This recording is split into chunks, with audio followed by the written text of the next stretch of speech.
Y vamos a comenzar a esta hora ya con nuestra tertulia entre amigos. Hoy pues sin Candy Raya, que al final pues no ha podido llegar hasta nuestros estudios, como siempre ella desde la protectora Sociedad Animal Portuense, pero sí tenemos a otros contertulios que habitualmente suelen compartir durante el año algunas de nuestras secciones, ¿no? Y por aquí tenemos hoy a Juan Carlos Marrero. Él fue en su día concejal en el Ayuntamiento de Puerto de la Cruz y siempre lo nombramos con su otro cargo, ¿no? Que ya lleva ya muchísimos años, es el delegado federativo de waterpolo de la Real Federación Española de Natación. Juan Carlos, bienvenido, ¿qué tal estás? Muy buena. Buenas, José Manuel, un saludo a todos los radio oyentes. Aquí estamos pues un día más aceptando esta invitación hoy entre amigos y entre primos. Sí, porque eso es lo que yo quería hoy decir, aunque ustedes han entrado por separado en distintos programas, Juan Carlos ha entrado mucho más porque ya es como en la tertulia es más amigo, pero el amigo Salvador nos ha dado, cada vez que ha entrado, muchas cosas del mundo del mar, porque él es pescador. Salvador González Marrero, bienvenido, muy buenas, ¿qué tal estás? Hola chicos, muchas gracias por la invitación, muy bien. Tú nunca te habías visto en una emisora de radio con tu primo, ¿no? No, es la primera vez. Yo pensé, le dije, seguramente que esto, ponerlos a los dos juntos, con la amiga Candy, que no ha podido venir, vamos a tener pues un juego muy importante, ¿no? Porque los dos conocen perfectamente la profesión, en este caso de pescador, ¿no? Y lo que ha significado, ¿no? Para que muchas familias salieran adelante. Y al final, pues mira, están los dos aquí. Yo no sé si ustedes se suelen ver muy a menudo, pero hoy están delante de las cámaras aquí del canal de YouTube y para mí también es un honor de recibirles en esta tertulia entre amigos. ¿Tú cómo te ves aquí en los estudios? Que muchas veces sueles entrar por teléfono. Yo encantado que me inviten a esta tertulia y más estando aquí sentado y teniendo a mi primo al lado. Así que también te conozco, ¿no? Sí, señor, sí. En fin, yo encantado pues de muchas siempre gracias que me inviten. por venir. Juan Carlos, tú también, ¿no? Nos Sí, habías estado con él, ¿no? Nosotros somos primos, pero somos más hermanos que primos. En familias, hay familias que son más cercanas y mi tía, su madre, mi tía Nena y mi padre son hermanos que se ven casi todos los días, que contactan todos los días y eso hace que entre nosotros también tengamos una relación. Nosotros tenemos la suerte de una familia muy unida con 19 primos, un montón de primos hijos de primos hermanos, pero sí es verdad que la relación de los hijos de Nena, que es Salva, y los hijos de Gatei, que es mi padre, siempre ha sido más unida. Y luego no hay que olvidar que Candy también es familia, porque Candy también en su momento casada con un primo de mi padre, con lo que al final hubiéramos estado entre primos del todo. Y muy bien, porque si hay algo bueno lo repetimos que tiene, otro día, ¿eh? Si hay algo bueno que tiene Salva es que de la mar sabe como casi nadie en el puerto. Tiene mucho conocimiento, lleva toda la vida en ese mar y te puede contar. Yo estoy todavía desconsolado, lo tendremos que hacer, lo dejé de pasar porque siempre era de irnos un día de amanecer, porque él va a la mar siempre iba a trabajar de noche o amaneciendo y quería irme algún día y nunca lo he hecho y siempre tengo ganas de un día irme porque lo que él sabe, lo que te puede enseñar, ya desde joven yo me acuerdo con mi padre, que a mi padre también le gustaba a su padre y él siempre era muy desinquieto, siempre por aprender y por saber y sabe mucho del mar. De hecho, y abro un paréntesis aquí, Juan Carlos sigue al lado del agua, como digo yo, en su faceta ahora deportiva, sí. Y siempre ha estado ahí, ¿no? Al lado del mar. No sé, yo creo que mi familia, por las dos partes, de papá y de mamá, somos unos privilegiados, ¿no? Porque siempre hemos estado relacionados con el mar, tenemos que ver algo con el mar, incluso vivimos de la mar, ¿no? Y bueno, eso es súper agradable también, ¿no? Saber, tener ese conocimiento, ¿no? Y saber, sentirte orgulloso de que por parte de papá y por parte de mamá, todos salieron de la mar, ¿no? ¿Y cómo empezó tu vinculación? Desde muy chiquitito, ¿no? Sí, desde muy chiquitito. Yo recuerdo de niño que yo le decía a mi padre, papá, llévame al mar y tal, ¿no? Y entonces si cuadraba que era un fin de semana, pues igual me llevaba o igual no me llevaba, ¿no? Pero normalmente me decía, sí, no te preocupes, yo te despierto a las 3 de la mañana para... Claro, porque aquí hay que madrugar mucho. Exacto, ¿no? Pues se hacía de día, y se me abrían los ojos, era de día, y mi padre no me había llevado a pescar, ¿no? Y yo lloraba y todo esto, ¿no? Entonces, llegué a ir de noche, a lo mejor con, no sé, 9, 10, 11 años, y mi padre me tuvo que llevar alguna noche a pescar porque yo no dormía. Llegaba a las 3 de la mañana que se levantaba y me cogía despierto y vestido, entonces me tenía que llevar, ¿no? Pues así empezó mi cosa con el mar, ¿no? Y hasta ahora, ¿no? Sí, hasta ahora. Recuerdo cuando yo dejé de estudiar en EGB, le dije a mi padre, pa, yo quiero ir al mar ahora. Y mi padre me dijo, sí, pero sigues estudiando. Y yo le digo, no, papá, ya acabamos la EGB, ya yo no estudio más. Dice, sí, sigue habiendo una escuela para ti. Es el Instituto de Formación Profesional Marítimo Pesquera, en San Andrés. Si quieres ir a pescar, tú te tienes que coger todos los santos días de Dios, menos sábados y domingos, una guagua a las 3 de la tarde para que empieces una clase a las 4 y cogerte la boba de las 9 para el puerto. Pues así estuve yo desde los 14 años hasta los 20, haciendo eso. Y gracias, ¿no? Y gracias que mi padre me inculcó eso porque saqué titulaciones para poder navegar en todas las aguas del mundo, ¿no? En fin. Qué bonito, contento. ¿no, Juan Carlos?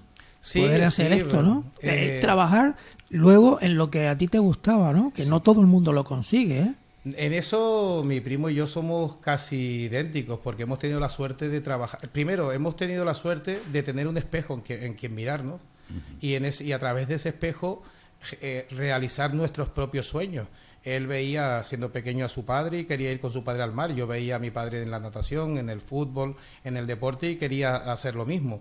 Y con el tiempo esto se convirtió en que le sirvió de profesión y a mí me está sirviendo de profesión. Llevo ahora mismo 40 años en el arbitraje del waterpolo, que nació porque mi padre en su día, con 3 años, me metió en una piscina. Claro. Y eso hoy en día, como poder decir que, en mi caso, con 54 años, decir que trabajo diariamente en lo que me gusta, no todo el mundo lo puede decir. Hay mucha gente que desgraciadamente va a su trabajo porque no le queda más remedio y porque tiene que trabajar y tiene que comer, pero no le gusta lo que hace.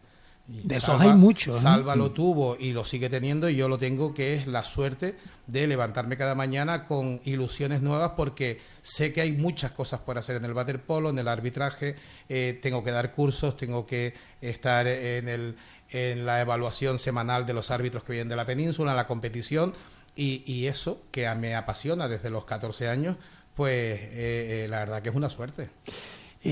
Pero hay mucha gente, y ahora lo vamos a poner aquí sobre la mesa, Salvador, tú que, por supuesto, cuando entras al mar, todos tenemos el respeto, ¿no? Pero hay mucha gente como que le tiene pánico, ¿no? El mar. Hay momentos en los que vemos esas olas grandísimas que hacen destrozos, por supuesto, cuando llegan a la costa, porque el mar también, como pueden venir, pues no sé, lluvias torrenciales y relámpagos y demás en tierra, pues también en el mar. Pero es una delicia, me imagino. Tú te mueves, y aquí la frase ya está hecha, como pez en el agua, ¿no? ¿Cómo es la vida ahí dentro, en el mar? Porque hay diversas estaciones del año que no se puede ir a pescar, ¿no? A la mar... Te hice una pregunta que a lo mejor es global, ¿no? A la mar, quien diga que a la mar que no hay que tenerle miedo, a la mar hay que tenerle miedo, ¿sabes? Porque Sí. no miedo, respeto. No Sí. miedo de decir, Un respeto, no ¿no? me acerco a ella, respeto, ¿sabes? Tal, ¿no?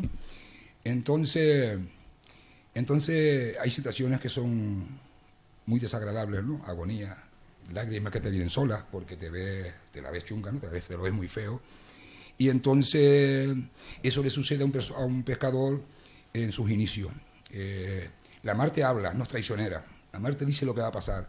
Tú tienes que tener ese conocimiento y saber interpretarlo antes de que llegue. Si es así, tú vas a escapar siempre al mal tiempo.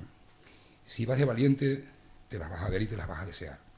Que tú te has visto en muchas circunstancias, ¿no? Muchísimas, y con mi padre, yo miraba a mi padre y a su cara, y yo jovencito, y lo veía a él apurado. Yo comprendo por qué se veía él apurado, porque estaba yo allí, porque yo me he visto en esa misma situación solo, porque yo los últimos años pesqué solo, y yo no me apuraba. O sea, si me miraba a Dios desde arriba, no me veía la cara que ponía mi padre, porque no tenía nadie conmigo, no tenía que responder por nadie. Entonces es un apuro grande vértelas en el mar, ¿no? Pero también hay una satisfacción, ¿no? Que te da tiene la mar. la cara y la cruz, ¿no? Sí, somos afortunados. Quien vive del mar y vive con pasión, vive su trabajo con pasión, es un afortunado, porque será como si no hubiera trabajado ningún día de su vida. Juan Carlos, ¿tú cómo lo ves? Yo la verdad que muchas veces los admiro, porque yo que a pesar de tener el título de técnico superior de salvamento acuático, de tener que ser especialista de playa, le tengo mucho respeto al mar. Y también me recuerda a momentos como, por ejemplo, la embarcación de la Virgen en mi época de concejal de fiestas, que había que salir con esa Virgen, con ese barco. Y a mí siempre lo aprendí de mi primo Salva y de su hermano Pipo, de su hermano José, que sus caras me transmitían tranquilidad en el momento que yo veía otra cosa. Y yo aprendí a pasarlo mejor. Yo recuerdo perfectamente un año de la embarcación de la Virgen, de estar ya encima de la marina y cuando nos subíamos 70 personas la Virgen, sí, que aquello quedaba un poquito así para hundirse, y ver las olas por fuera. ¿Qué dices tú? ¿Y esto? Y decir, ¿cómo vamos a salir? Y mi primo, su hermano, mirarme, que era el patrón mayor en aquella época, mirarme y decir, no te preocupes que no salimos. Porque ya él sabía que el patrón del barco no iba a salir, que íbamos a ir hasta la punta, íbamos a dar la vuelta, tirar las palomas y íbamos a volver a tierra porque no estaban. Y en otras ocasiones que uno se ve apurado, aprendí, gracias a sus consejos, por ejemplo, si te subes a la falúa, ponte lo más delante posible, que es donde mejor se va. Si te ves apurado, mira la cara al patrón. Y claro, cuando tú ya vas viendo todos esos consejos que te dan los sabios de la mar, al final vas más tranquilo, ¿no? Mucho más tranquilo, porque además volvíamos a lo mismo. Es decir, yo sabía que si el barco de la Virgen se hundía, a mí no me iba a pasar nada. Yo tenía capacidad para nadar y para salvarme, pero claro, mi problema es que iba el alcalde conmigo, que iban cargadores, que iban compañeros, que iba la reina, que iban las damas de honor. Con todos no puedo.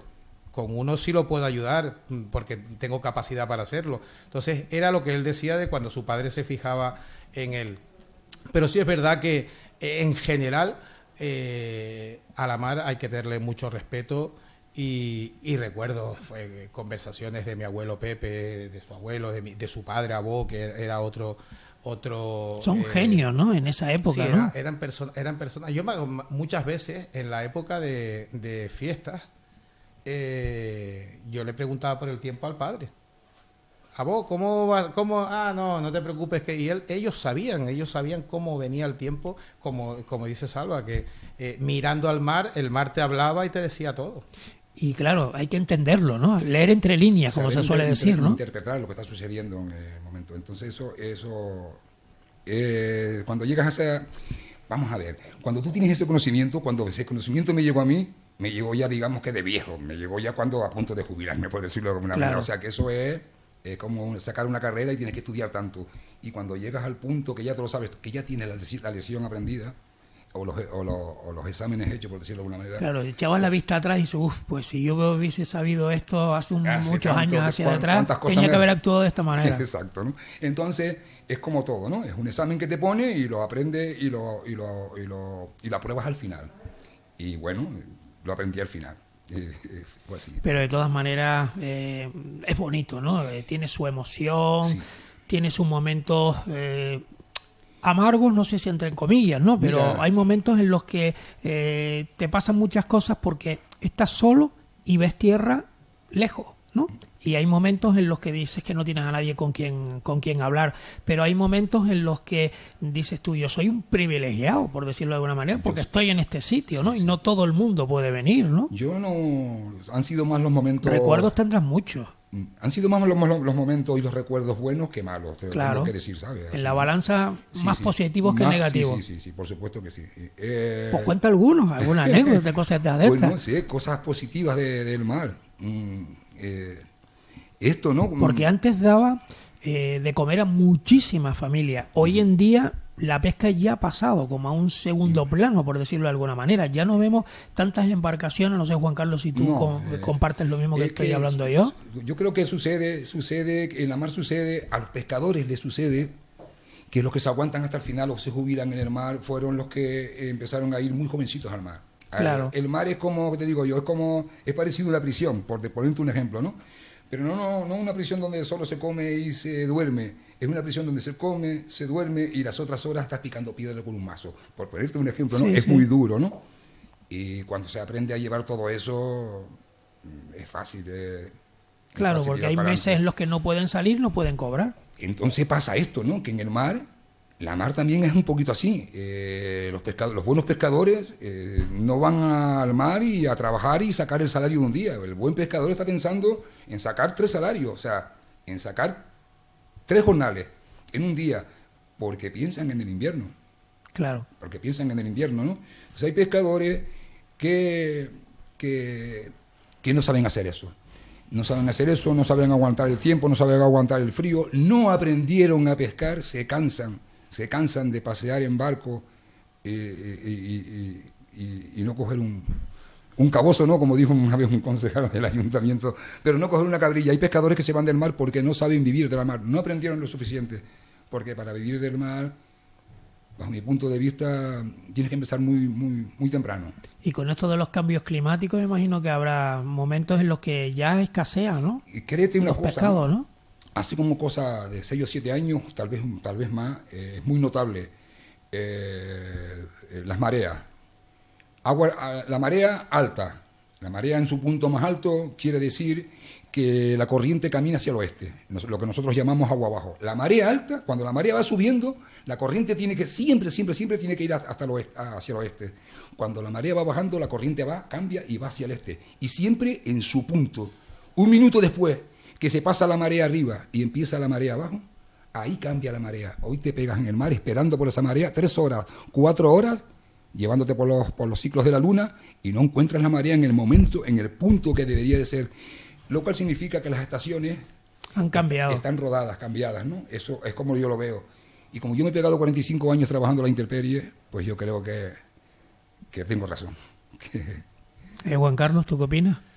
Sí, yo que lo sigo a través de las redes sociales, hay imágenes suyas en las redes, en el mar, cuando desde el mar ves tierra, ves el Teide, ves esos amaneceres, eso es un lujo.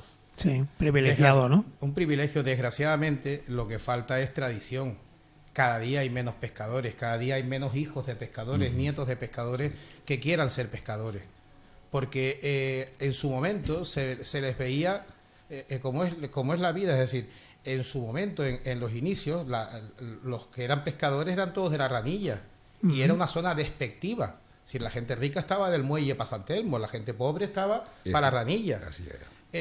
Llegó un momento que se cambió, se dieron la vuelta a las tornas porque todos los pescadores tenían su barquito, ya se veía el hecho de que a través del barquito de la falúa tú podías salir a pescar, siempre en la época del mar que se podía, había alimento porque siempre traías el pescado.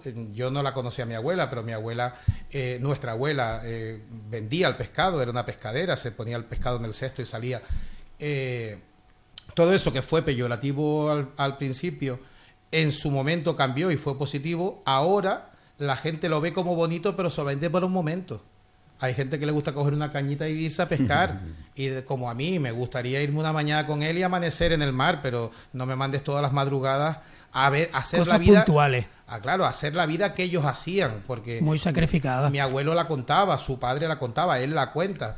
Y tú la ves y muchas veces no somos conscientes de lo complicada que es la vida de un pescador, de cómo hay momentos amargos, de cómo el propio sol te quema la piel, de cómo tienes que hacer unos sacrificios, pasar fríos, porque se pasa frío en esa mar cuando incluso tienes que salir. Te mojas, ¿no? Mojado, tienes que estar acostumbrado uno, y yo que vengo del agua y de estar todo el día, a veces te vas a la playa y te quedas con el bañador mojado y estás un poco incómodo. Y eso en el mar es así, tienes que estar pendiente para mojarte en cualquier momento y pasar momentos buenos y momentos malos. Es una pena, sinceramente es una pena que no haya más tradición y que incluso no tengamos una escuela o algo, ¿no? Que ahora se ha intentado hacer. Yo recuerdo siendo concejal de playas, intentamos hacer también con la cofradía de pescadores, pero no es fácil. No es fácil. Hoy en día tú le preguntas a los jóvenes, a nuestros sobrinos nietos, y les preguntas ¿qué quieres ser de mayor?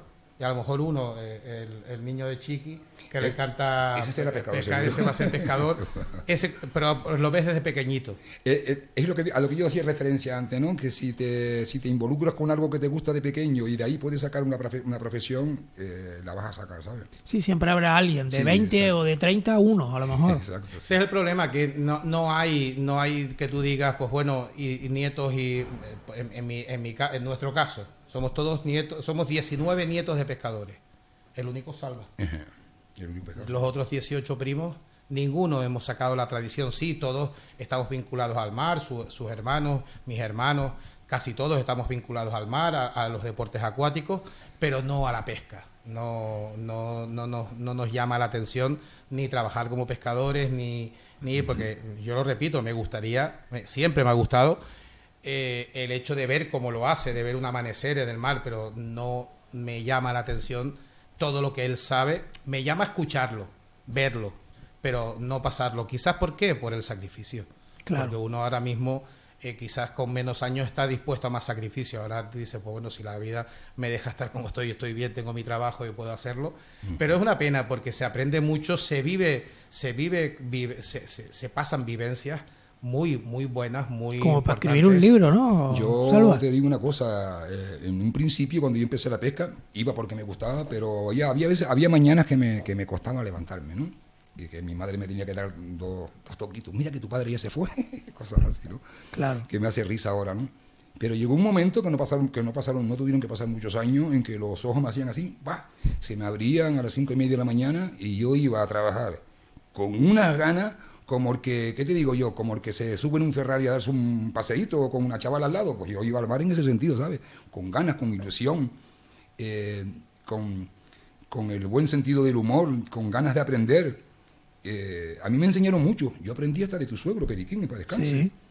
Tu suegro Periquín me comentó a mí una vez de esto hace más de 15 años y me dijo a mí tal día como hoy, él me apreciaba mucho. Él me veía pescando en un sitio mal, se acercaba con su barco y me decía, Salvita, mi niño, esto es así, gracias, maestro. Y bueno, tal, ¿no?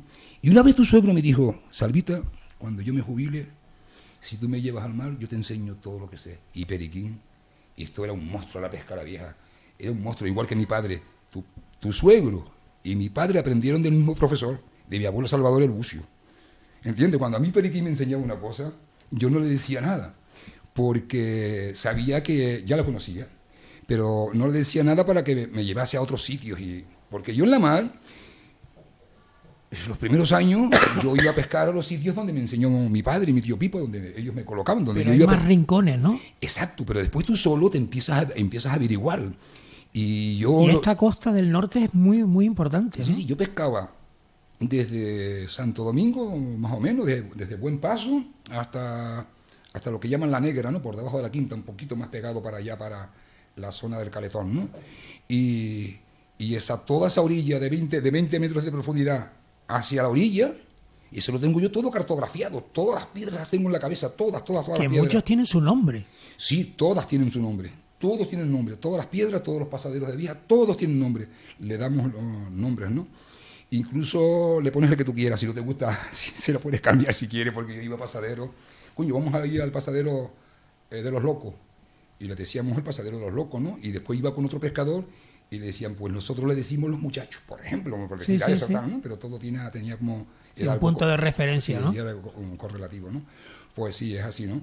Y entonces Periquín me dijo a mí eso, y lo llevé, y estuvo 3 años trabajando conmigo. Él jubilado, ya, Periquín jubilado. No todo el año, solamente los 3 meses de verano, ¿no? Yo creo que tú lo recuerdas, lo recuerdas, ¿no? Y bueno, me enseñó mucho también Periquín. Era muy bueno la pesca, la vieja, el jodido. Y hay muchos pescados, ¿no? Y gran variedad. Yo ahora estoy buceando. Yo ahora voy y buceo, ya no pesco, ahora voy a ver los peces. Y es increíble lo vivo que está el fondo. Y claro, se han ido perdiendo pescadores, yo recuerdo, ustedes recuerdan, hay fotografías donde se cuentan en el Callao del Muelle 80 y tantos barcos, 90 barcos, ¿sabes? Entonces por cada barco, todos los barcos no iban, en ningún barco iban menos de 2 pescadores, todos con 2 y con 3. Imagínate los pescadores que habían. A ponle nada más que a 2 pescadores, 90 barcos, pues habían 180 pescadores. Que todos no eran a 2, casi todos eran a 3 y a 4, porque antes se navegaba a remo y a vela. Había que tener fortaleza, ¿no? Exactamente, entonces con dos tipos no valía solo, había que tener tres, ¿no? Cuando yo empecé a ir a la pesca a la vieja, mi padre pescaba con la pandorga, yo estaba en un remo y otro señor, Santiago el Picapleito, una persona muy buena, estaba en el otro remo. Pues mira cómo fueron cambiando las tornas, que cuando yo me busqué un muchacho para que trabajara conmigo, era ese muchacho solo y yo. Este muchacho tuvo una caída con la moto y me quedé colgado yo sin remero. ¿Y tuviste que hacerlo tú?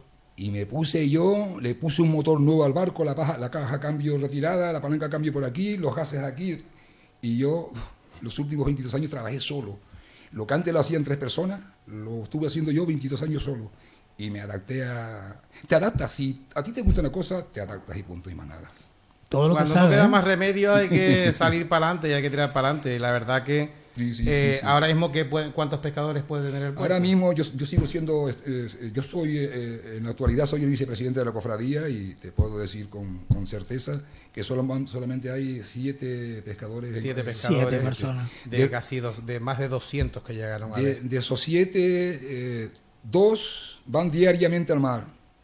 ¿El resto no? El resto... De vez en cuando. Sí, de vez en cuando. Dos personas que van al mar se ha acabado, cuando antes iban 200 personas al mar. Cuando antes iban 80 falúas, ahora van 2 falúas. Claro, así explica de que ese mar, cómo está ese mar, si no se coge el pescado. Evolución. Yo claro. sí. La mar evoluciona cuando no hay anzuelo, Claro, ni nadie cuando lo no pesque. cuando hay un poco más de control. Y es verdad, porque yo recuerdo mucho tanto con él como con su cuñado, de ir a buscar las viejas, ir a buscar las cabrillas que me encantan y decir, oye, si traes cabrillas avísame que porque ese manjar no lo consigues tan fácil. ¿Y cabrillas de ese tamaño? Cabrillas granditas. Ahora me recuerdo de Pedro Lucas, en paz descanse, que cada vez que venía siempre nos decía... dile al presi, a mi padre, que vamos para allá esta semana, y a tu prima que me guarde las cabrillas. Siempre venía y quería comerse en lo último. Él vino en finales de febrero y murió en marzo, y se comió unas buenas cabrillas en el muelle. Y eso nosotros lo hemos tenido porque además mi madre también era muy desconsolona, y el hecho de tener la familia, de tener a Salva, de tener a Bo, de tener a mi abuelo Pepe, cuando éramos más jóvenes, nos hizo que en momentos donde no era tan fácil comer pescado, nosotros en mi casa nunca faltó el pescado porque siempre lo tenías a la mano, lo podías comprar y más. Fresco, ¿no? Y pescaba más, que sabías que las viejas que traía mi primo Salva estaban en el mar 6 horas antes. 4 horas antes. Estaban recogidas del mar y todavía estaban... Entonces, esa es una pena. Sinceramente, a veces tú piensas que es una pena que esa tradición se pare, porque ahora... ya con Salva se para en la casa, no tenemos en otra generación, es decir, nuestros hijos o sobrinos, no hay ninguno que tenga, bueno, a no ser Héctor, el de que pueda coger la tradición del mocoso, de Pepe el Mocoso, y seguirla adelante, porque las vivencias, yo recuerdo mucho las comidas en su casa, en el patio de su casa, o alguna comida en la azotea de mi casa, donde mi madre adoraba a Bo. Yo creo que los dos se murieron con 4 meses de diferencia, se fueron los dos juntos con mi tío Enrique, porque se adoraban. Y esas conversaciones de horas y horas y horas, mi tío Abo cantando y contando cosas de la mar, la verdad que a uno... Es la pena de lo que te das cuenta cuando pasa el tiempo. Qué pena no haberle grabado esas conversaciones y haber hecho un libro, haber hecho un resumen de esas historias que ellos contaban, porque eran vivencias auténticas de la época. Pues ya nos queda en el último minutito. Salva, otro día seguiremos hablando como pescador de todo lo que has vivido, pero ya para terminar, no sé, cuenta alguna anécdota, algo de esto gracioso que te pasó por ahí algún día y que luego lo contaste, porque claro, a la llegada a tierra siempre hay muchas cosas y hay muchos turistas y que se preguntan mucho de ustedes. Te voy a contar algo que es un poquito gracioso, ¿no? Venga. Estábamos una noche en lo que llamamos la Vía de las Aguas. La Vía de las Aguas es... donde está este castillo, que es lo que parece un castillo aquí debajo del relevo. Sí. Ok, ¿no? Pues por ahí para afuera, ¿no? Coge una profundidad de 50 metros, es un arenal que hay, y le decimos la Vía de las Aguas. Y estábamos con las luces encendidas, esperando que llegase el bomberío de sardina para echar las redes. Entonces la faluga tiene una cosa que se llama un pescante, ¿no? Que es en forma de una cruz, donde se ponen unas poleas, y ahí se meten las aretas de las redes para encerrarlas por debajo, ¿no? Es un hierro que pesa 25 o 30 kilos. Entonces el hierro ese nunca está puesto. Siempre se quita y se pone cuando se empieza a jalar las redes, ¿no? Y yo recuerdo que mi primo Carlos, ya dije el nombre, si lo oye me mata. Bueno, él no lo va a escuchar. Está dicho, pero es una broma, ¿no? También. Y colocando ese hierro, si ese hierro no está, casi que no podemos subir las redes. Es un follón, un lío para subirla, ¿no? Y hay que hacerlo a mano. Entonces, ¿qué sucedió? Que Carlos, poniendo ese hierro en la oscuridad, no agitó ponerlo en su posición, lo puso fuera del barco y eso se fue al agua y él no lo soltó. Se quedó agarrado ese hierro porque sabía lo importante que era lo que llamamos pescante, ¿no? Sabía lo importante que era, pues bueno. Y Carlos se fue, no sé si bajó para el fondo como 12 a 14 metros, porque se fue para el fondo y no subía. Y yo decía, este se está agarrado al hierro. Y cuando reflotó para arriba, le dije, muchacho, ¿qué te pasó? Dice que me quedé agarrado al hierro hasta que vi la oscuridad. Y cuando vio la oscuridad, que no vio luces, ahí se soltó. Y muchacho, estás loco, ¿por qué no lo soltaste de entrada? En claro, fin, ¿no? Se fue para el fondo. Sí, casi se va para el fondo, casi llega al fondo con el hierro. Cosas que pasan en la mar. Sí. Pues Salva González Marrero, muchas gracias por compartir este ratito de radio aquí en esta tertulia entre amigos y entre familia, ¿no? Sí. Porque hoy ha sido así. Y también a Juan Carlos Marrero, entre el deporte y su pasión también por el mundo del mar. Pues Juan Carlos, muchas gracias y ya otro día seguiremos hablando de otros temas. Gracias a ti, José Manuel, a Radio Ralejos, a mi primo por este ratito tan entretenido y como siempre a la orden, cuando se necesite, por aquí estamos. Pues muchas gracias y que pasen un buen día. Y amigos oyentes, cerramos esta tertulia entre amigos y ahora seguimos con más temas aquí en esta casa y en su radio favorita, la FM 107.9.